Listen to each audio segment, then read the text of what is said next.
आता 7व्या घरात मंगळ म्हणून आता एनर्जी कुठे चालली आता लग्नाकडे. लग्नामध्ये, Marriage. मॅरिड लाईफमध्ये. हम्म. आणि जसं मी नेहमी म्हणतो की 3ऱ्या घरामध्ये जसं मी एक्झाम्पल दिला होता, हम्म. त्याला भांडायला पण आवडतं आणि फिरायला पण आवडतं. ओके. 7व्या घरामध्ये तसंच होतं. हम्म. त्याला त्याला असं मजा येते, म्हणजे असं हम्म. शांतवालं जे मॅरिड लाईफ ते नको आहे मला. त्यात मंगळाला. काहीतरी ॲडव्हेंचर पाहिजे.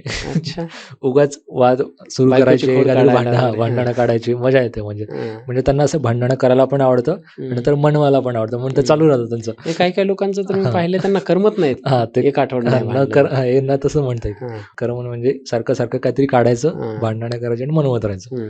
आणि मंगळ 7व्या घरामध्ये बेस्ट रेमेडी मांगलिक जे आहेत त्यांच्यासाठी जिमला जा पार्टनर सोबत. कारण एनर्जी ना ती चॅनलाइज झाली नाही. आता तुम्ही डॉक्टर आहे, तुम्हाला माहिती आहे. बर. चॅनलाइज जर नाही झाली हां. तर चिडचिड होणे, फ्रस्ट्रेशन होणे. हम्म. म्हणून ते जिमला जायचं किंवा कुठली तुम्ही वॉकिंगला जा, हम्म. रनिंगला जा, हम्म. रोज तो घाम काढा. म्हणजे ते इकडे तिकडे भांडणामध्ये घालवण्यापेक्षा हां. ते चॅनलाइज करा आपलं स्वतःवरती. ओके.